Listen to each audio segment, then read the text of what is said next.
Hello everyone, we're live again at the Prince of Wales Virtual School. It's 11 on Friday the 3rd of April 2020. I'm here with Lloyd and Reese. You can say hello, boys. Hi. We're really excited because we've got a special assembly coming up, haven't we, guys? Yes. Really excited for today's assembly. We've got a very special mystery guest joining us. Before we share who that mystery guest is, just want to say well done to everyone who's been busy in virtual school this morning. Lots of work being sent through already. I can see that some people have been practicing their dance moves ahead of tonight. We've got our first ever Prince of Wales School virtual disco. And you going to join in with that, boys? Yeah. Yeah, going to join in with a spot of DJing and a bit of dancing? Yeah, definitely. Yeah, you're going to join in with that? Fantastic. We're looking forward to seeing everyone at 4:30 for the disco. After this broadcast, we'll be back at 4 o'clock with Today at POW, where we're going to be sharing lots of fantastic work. And then at 4:30, we'll be here for our virtual disco. We've got Ellie Doyle saying hello, boys. Do you want to say hello to Ellie? Hello, Ellie. Thank you very much for joining us. I can see that lots of people are already watching us online. Hello from Lucas. Hi, Lucas. Hi. Thanks for joining us. Hello to Arthur, who's joining us live online. Thank you, Arthur, for joining us. Hi. Hope you're looking forward to the disco later, Arthur. We'll do a bit of head bopping and a bit of dancing, I'm sure. That'll be really fantastic.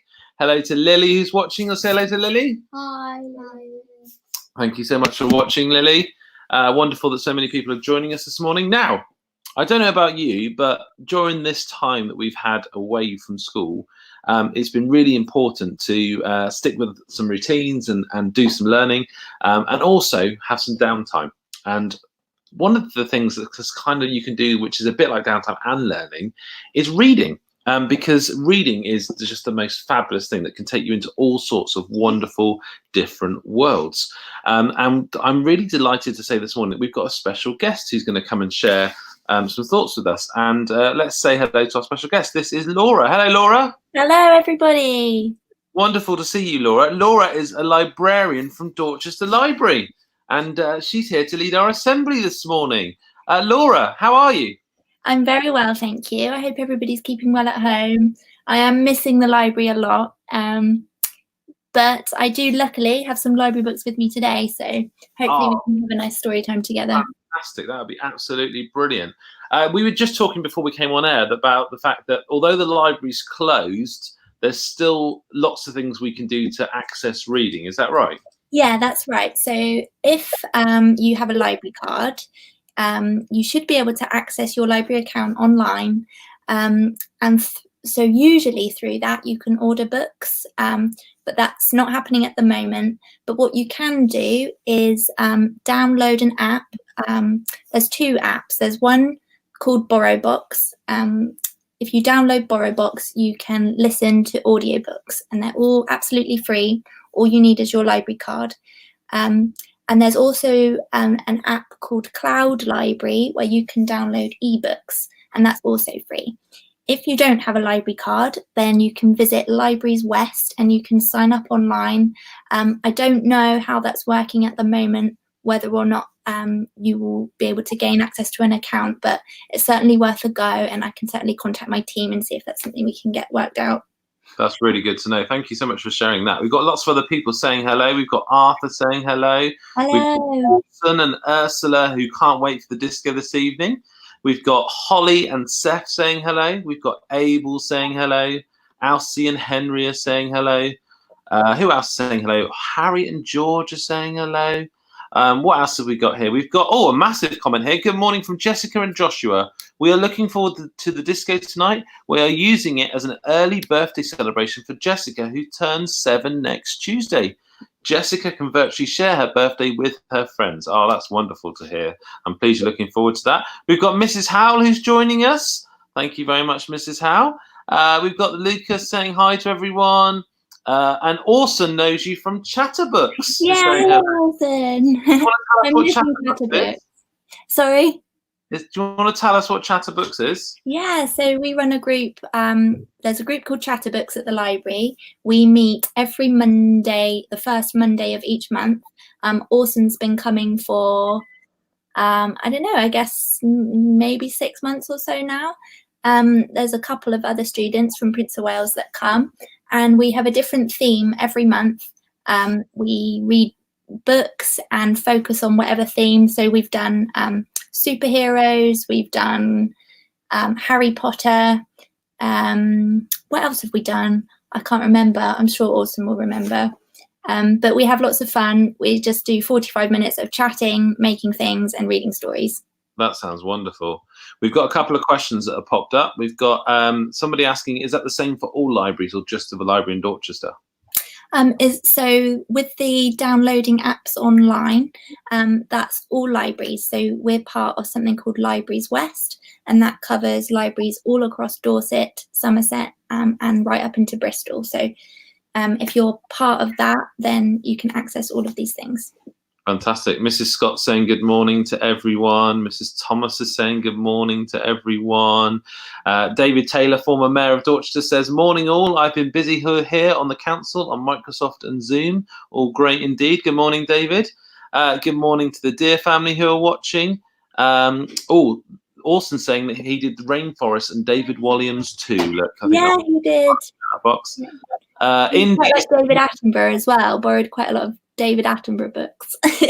Indy's saying that she misses Chatterbooks and hope we see you soon. Oh. And Mrs. Hall saying good morning to everyone. We've got a question here that I'm not sure if you can answer, but we might know someone that might be able to help. Someone's saying, hi, Mr. Spracklen. Bruno is saying that he tried the cloud library and it didn't work. Dorchester wasn't listed. Is that something that we can point to someone else to help with, maybe? That's something I can send off an email and see if we can get that one figured out. I think there might be a few technical issues at the moment, unfortunately. So it should be listed on there. So that's something I can report back. We'll look into that for you, Bruno. Okay. Thank you for sending the message in. Now, you've got a connection to the school. Is that right, Laura? Yeah, so I was actually a student at Prince of Wales. I have found an old picture from 1999, which 1999. in their maths this morning. I don't know how long ago was that. 21 years ago. I was in year 4, and I've got a picture here. You might recognise. There's someone there you might recognise who was my teacher and a helper at the school. I think that's Miss Johnson and Mrs. Creed there. And Mrs. Creed is with us on a Monday. And who's that sporting a very dodgy tash? So that is Mr. Farrington. Mr. Farrington with a moustache there, look. We had Mr. Farrington joining us yesterday for India Day. Yeah, I did tune into a bit of India Day. It was brilliant. Fantastic. Now, have you got a story to share with us?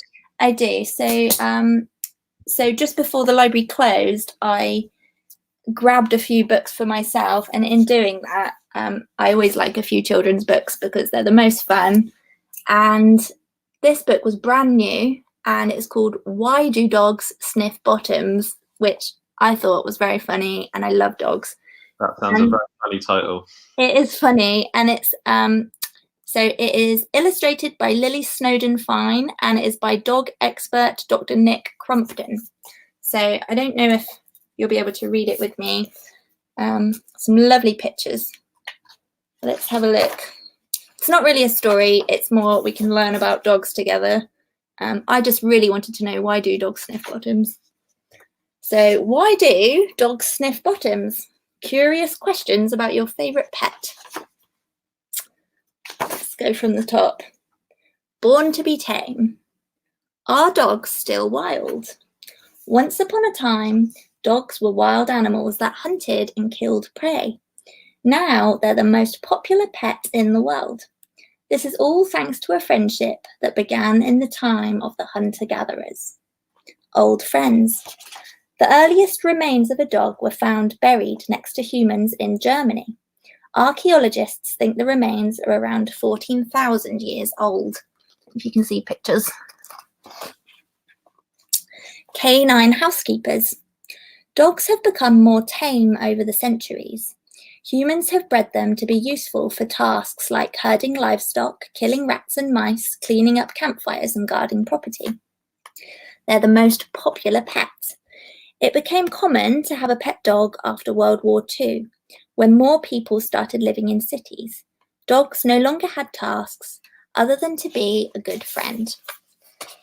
How many people on here actually like dogs? Because I love dogs. If you like dogs, you can comment below. All dogs, great and small. So I just love the pictures in this book. How many different dogs are there?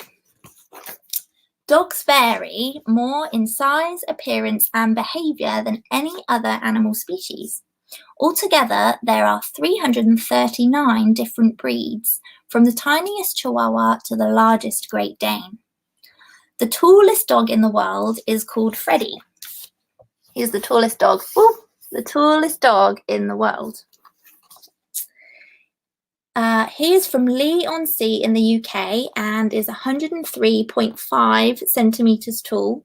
He eats 1 kilogram of minced beef, 250 grams of steak, and 300 grams of liver every day.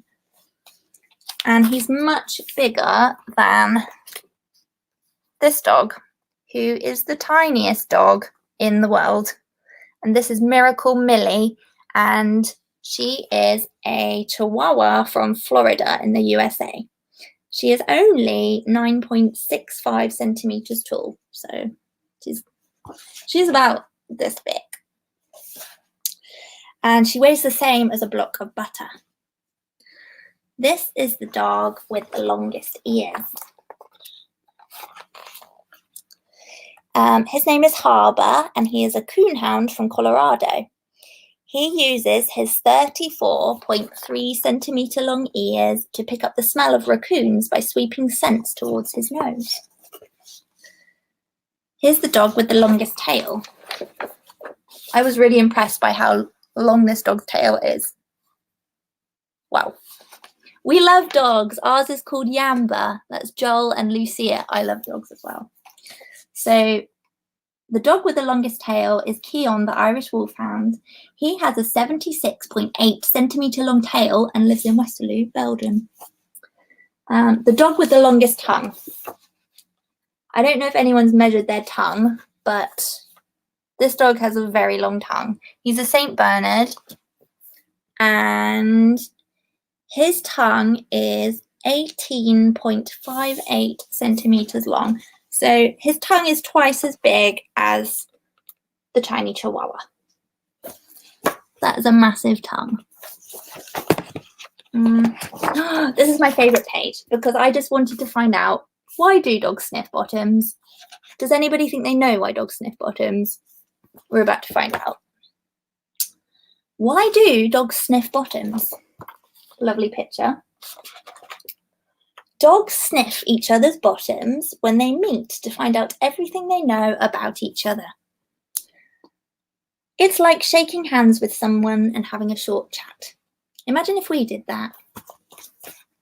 Nice to smell you. A dog's bottom gives off chemicals that tell other dogs all about them. Sniffing another dog's bottom is like a human saying hello. Oh, Molly H has a dog. I wonder what type of dog you have, Molly. I really wish I had a dog. Humans don't smell nothing. A dog's nose has over 220 million smell sensors in it. Human noses have only 5 million. That means they can smell a lot more than we can smell. The chemical messages given off by a dog's bottom say whether the dog is male or female, whether they can have puppies, what kind of food they eat, and whether they're happy or sad. Katie says, we love dogs, we have 2. Oh, that's from Harry and George. Oh, they have 2 dogs. Just behind a dog's nose is the Jacobson's organ. This sends the messages attached to the smells of other dogs straight to the dog's brain. This is so other strong smells, like dog poo, don't distract the dog from receiving important information. Someone says, I have a Spring. Maybe that's like a Springer Spaniel. Very nice doggies. Now on this page, I thought if anybody wants to join in, it's all about how dogs wag their tails. So you will need something waggly. If you can find something waggly, I have a feather duster or an old dishcloth. Something that you can waggle around and not hit your brother or sister in the face.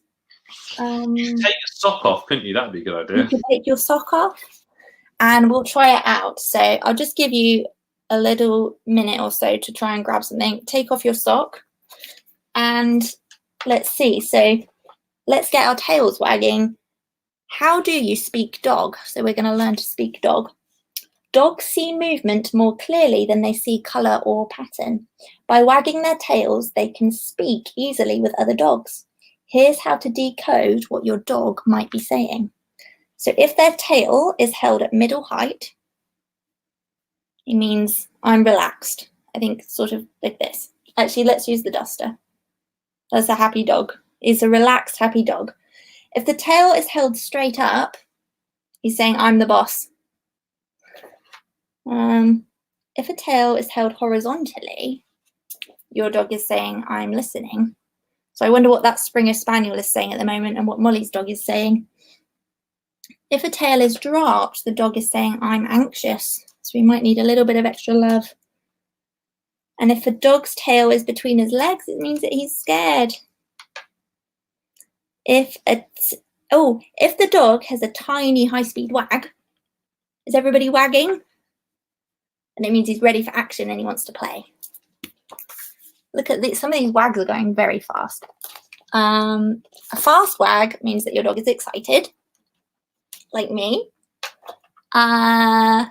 George says we love dogs. We love our dog Pedro and the Wells dog Max and our godmother's dog Rascal the best. Oh, that's so many dogs. Who's this? Casey J. Oh, it's Casey, Jake, James and Ryan. I know them from the library. They say, hi, Laura. You know us from the library. Great to see you. Oh, it's nice. It's nice that you've tuned in. Here's a small wag from your dog saying, I'm here. And then a fast wag to the right. They even know their left and right. So if your dog wags his tail to the right like this, he's happy to see you. And if he wags it to the left, then he's not sure that he's happy to see you. Oh, and it says here that even dogs have foreign accents. So they have all types of tails: straight, upright, curved, curled, and corkscrew. This means they have different accents or ways of talking with their tails. If you're not sure what your dog is trying to say, it says check with a vet, but you probably shouldn't ring your vet just to find out what your dog's saying. I don't know. Maybe you could just consult the book. What else have we got? So,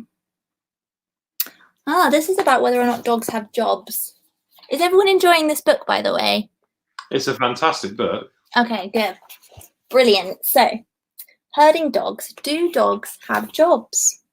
Herding dogs or sheepdogs have enormous amounts of energy and will chase anything that moves. Farmers find them useful for moving and controlling herds of sheep and cattle out in the open countryside. But this instinct can be a problem for cats who live with herding dogs. Does anybody have a cat? Herding dogs are called working dogs in Australia and New Zealand because they have important jobs to do for farmers. On large farms where there are no boundary fences for hundreds of kilometres, coolies and Australian cattle dogs help round up and count stock. So these dogs are hard at work helping the farmers. Hairy herders. Herding dogs are bred for working long hours in all weathers. Herders in hot countries have short hair, and those in cold countries, like the Old English sheepdog, have long hair. Has anyone seen an Old English sheepdog? They're so funny because they have such long hair that they can't really, I always think that they can't see. Oh, Harry and George are loving the book. Oh, I'm so pleased. And someone else loves the book. Brilliant. Ooh, showtime. Did anybody watch Crufts this year? Because that was lots of dogs in show. And I quite like Crufts. Why do dogs play dead? Training dogs to perform tricks is the same as teaching dogs good behaviour. Depending on the breed, dogs are motivated by what we offer them in return. Praise, hugs, doggy treats, or a comfy bed. Sounds a bit like, I know a lot of people like that. I'm motivated by treats, normally cookies. Hollywood star. One of the first canine film stars was a German shepherd in the 1920s called Rin Tin Tin. He appeared in 27 Hollywood films over his career as Rin Tin Tin. Florence is watching with her dad, but I am enjoying it as I also love dogs, and I think Flo's nanny is also watching with her little dog Betty. Hello, Flo. I miss you lots. Flo is my very good friend who lives next door.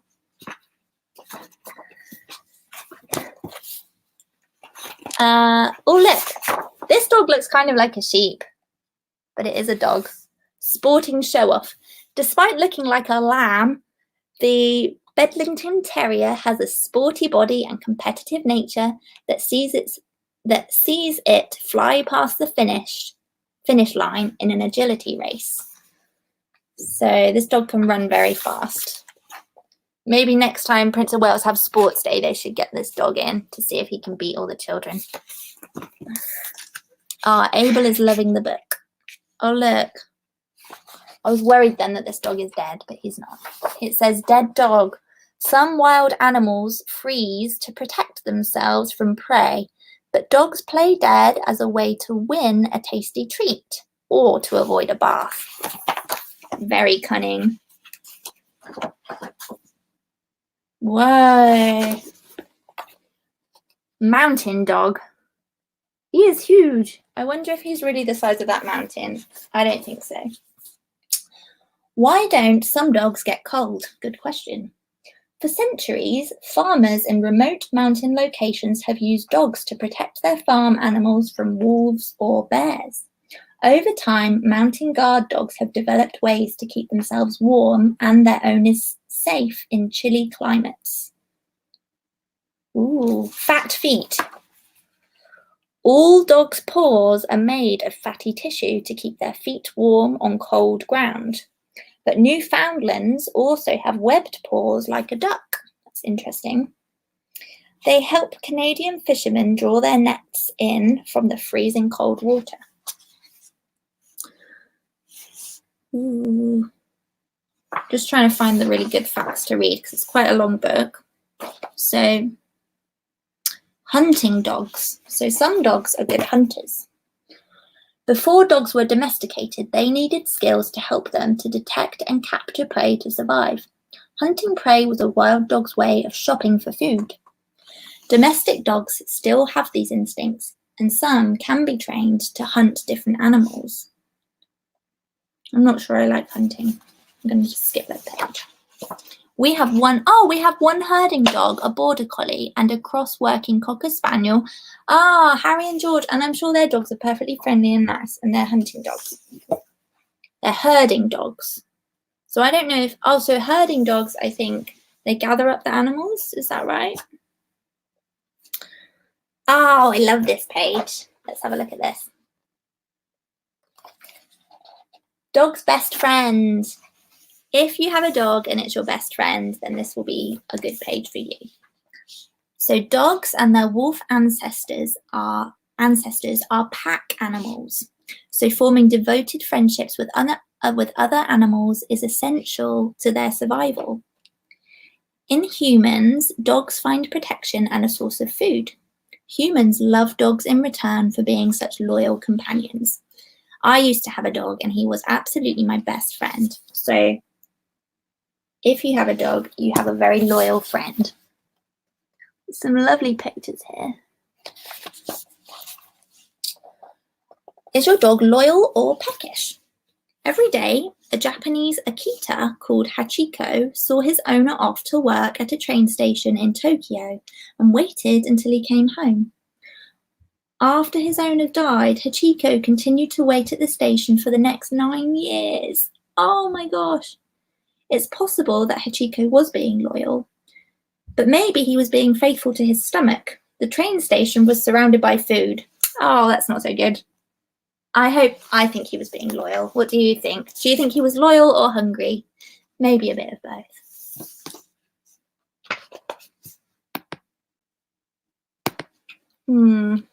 Definitely. But motivated by a bit of both, maybe. Yeah, a bit of both. Do we Laura, want we've got a couple of questions here for you. Yeah. Reese, what was your question? How long have you been working at the library? How long have I been at the library? So I started at the library, I think about 2.5 years ago now. So I actually started, I did an apprenticeship at the library, and then from there I got a full-time job. So, and I really love it there. And what did you say, Lloyd? Did you have a question, Lloyd? The question? I think Lloyd wants to know what your favourite book is. My favourite book? Oh, it's a tough one because I do love so many books. I do love Harry Potter. And I don't know if I have a favourite. I do love reading. So lots of different books.